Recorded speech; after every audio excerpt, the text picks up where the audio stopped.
man. I didn't even see this coming, actually. If you're not familiar with Clay Martin Croker, sorry. He was the guy that essentially did many different characters on Adult Swim. But the one that you probably mostly... Well, this would be an easy one for me to remember is Aqua Team Hunger Force. You might remember Dr. Weird and Steve. For example, there was one episode... you might remember where Dr. Weird was that scientist that would wear the goggles and the helmet and all that, and he would say, he's like, "Gentlemen," he's all like, "Turn it on," or something like that, you know, and they had like, different episodes, and he's like, and let this, and you know, you had Steve, the guy who had like the hair and all that, and there was one episode where, like, you know, just to give you another example, you know, Steve would say, "Gentlemen," he's like, "fill me with barbecue sauce, because I'm dumb as hell." And Javier was the janitor, and he's all speaking a different language and all that. But the idea is that, you know, if you watch that show, Aqua Team Hunger Force, Clay Martin Croker would also be the guy that did the voice acting for both characters. And he was the one that... No one knows how he died yet, or at least I can't find it. All I know is he was 54 years old, and I don't think it's a hoax, actually, that he passed away.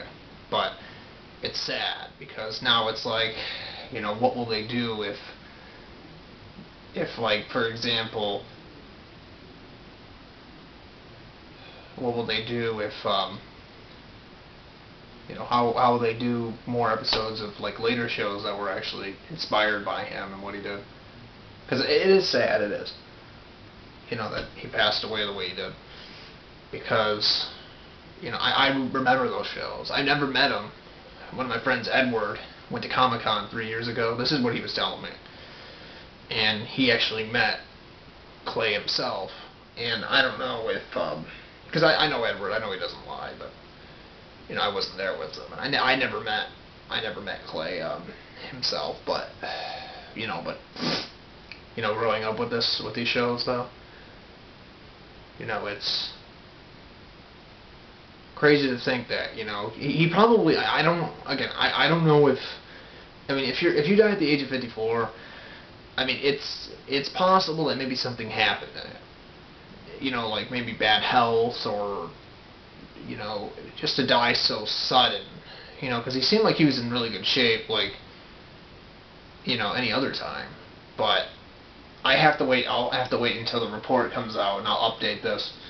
But right now, though, it just seems like, you know, most people don't really know this yet, that he passed away. And, you know, again, like I said with Gene Wilder and Carl Sagan, you know, or even Tiny Tim for that matter, you know, like, you know, if there is an afterlife somewhere, I'm sure not just Gene Wilder, but all these people will, you know, maybe somewhere out there, he'll be happy knowing that people still appreciate him for what he did. And the way I look at it right now, a lot of people said that, you know, that Clay was a really, really nice guy, from what I understand. He was more than just a individual that helped a lot of people out. He was a very well respected individual, as a matter of fact. And so, what I'm trying to get at with this is that, you know, Clay Martin was, you know, he wasn't just an actor or somebody who did voice acting. He was an individual that really wanted people to know that he was very good with what he did. You know, he wanted people to be inspired by their dreams, and he was well respected for that. Mind you, Aqua Team Hunger Force and all that probably didn't, you know, maybe it wasn't like the best-selling show of all time, and it was only there on 15-minute blocks. Hell, if you even watch the episode 100, you know, the number 100 and the parody of the Scooby-Doo and all that, and George Jetson, and I forget the other characters they were parroting, but if you think about it, though, you know, they said, well, why don't you just double them? He's like, people do that. He's like, because they couldn't get airtime for double the episode on that show. But, you know, if you think about it, though, you know, these actors, did a really good job doing what they did. Actresses did a really great job with what they did. And so what I think is really interesting, though, is that a lot of people should be happy that he did all those things. And I still can't believe Adult Swim. Like, I'm shocked that they don't play, like, more, like, animes. Like, well, they only do it, like, once a week. I guess Funimation. But, you know, Adult Swim, though, you know, they got a lot of really good shows on there, but at the same time, though. But then again, you know, we've seen Family Guy and American Dad everywhere else. And I don't really care for those shows as much as, like, maybe I care about Japanese anime. But I'm just kind of shocked that Adult Swim, like, doesn't really, you know, speaking of Adult Swim, that, you know, they don't really try, they try to make great shows, but it seems like the way they market it on certain days, they don't, like, maybe try to market, like, more anime, more in remembrance of these people. So, I mean, even though Clay Martin didn't necessarily do Japanese anime as far as I'm aware, but from what I understand, though, you know, because Adult Swim just came out and said that they're gonna rehost the first episode of Space Ghost Coast to Coast, and that's gonna be cool to watch. That's gonna be cool to watch that. I remember when that show first came out, but I just think it's really cool that, you know, that people still care about these people even after they pass away. And so, the way I look at it, I'm just trying to think that, you know, maybe Adult Swim could find a way to, maybe this might actually change their lineup hours too. That's why I bring all this up, you know. But, you know, going back to Clay Martin himself, though, you know, he was a really interesting person, though. You know, he definitely wanted people to, you know, be themselves and keep going and never stop. And to propel their lifeless body all the way to Phoenix because they said so. Or, gentlemen, fill me with barbecue sauce because I'm dumb as hell. And what was the other one? He's all like, he said that, he's like, I made love to this machine. And then he looked at him and he's like, well, I'm sure somebody in science will find that fascinating. And what else did he say? There was another one. My favorite one was the one where they would show, like, New Jersey Insane Asylum, the one where, you know, they would zoom in, they would play the intro of Dr. Weird, and then, you know, there was one episode where he's like, Steve, he's like, where is my helmet? He's like, I can't find it, or something like that. He's like, oh, it's right where you left it. And he's like, oh, bullshit.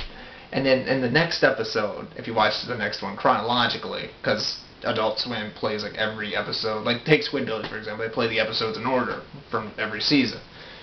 And it's really easy to miss this, but they all play a story out on every episode, and the whole thing has, like, its own story, you know. But I just think it's funny, though, because, like, if you watch that episode where, I'm trying to think what it was even about, where Dr. Weird, the one episode where he says, bullshit, and then the next episode, you know, they play the intro about halfway, and then Dr. Weird just slides in from the side and goes, bull, and they bleep him out, and they just roll the intro to So they said, you know, we're going to use this joke again, because we don't want to make an animation for Dr. Weird and Steve. He's like, Dr. Weird? He's like, I'm taking my vacation now. He's like, bye, see you next week. But, you know, Steve and Dr. Weird were probably two of the coolest fictional characters I've ever seen in any adult cartoon, animation, whatever you want to call it. And Adult Swim does a really good job with that. I mean, aside from shows like maybe, again, I'm not a big fan of Family Guy and American Dad. I mean, at times they're really cool to see what they came out with, but yeah, nowadays it's really just, I don't know, they could do better, you know.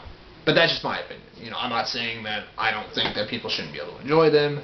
I'm here just to say that, you know, I mean, I respect people like Seth MacFarlane and all these other people for the choices they make. You know, it's just who they are. You know, that's just their success, and it's not mine. But you know, that's what they did. So Clay Martin, you know, Croker. You know, we look at what he did. And we should say that, he did a great job what he did, because he tried his hardest, and, there could have been times he could have done better, but, he'll always be remembered for being one of the greatest individuals in fictional history, like voice acting and being an animator. Not sure what else he did, but I'm going to miss that guy, I really am, because, how is this going to affect the shows? Are we going to see more episodes of Aqua Team Hunger Force, even though they show it every day aside from Sunday, because of, Japanese anime? Or are they going to play, or do they play adult? I mean, I'll just have to look at the lineups. Or will they start playing more episodes of Aqua Team Hunger Force just to remember them? Because, Adult Swim didn't really lose too many people that were close to those people. If that makes sense. And I think that's how that... I think that's pretty much the end of it. So, I hope you guys enjoyed this. Rest in peace, Clay Martin, Croker, and hopefully whatever you're doing now, it's for the best. May we meet again one day, even though we never met.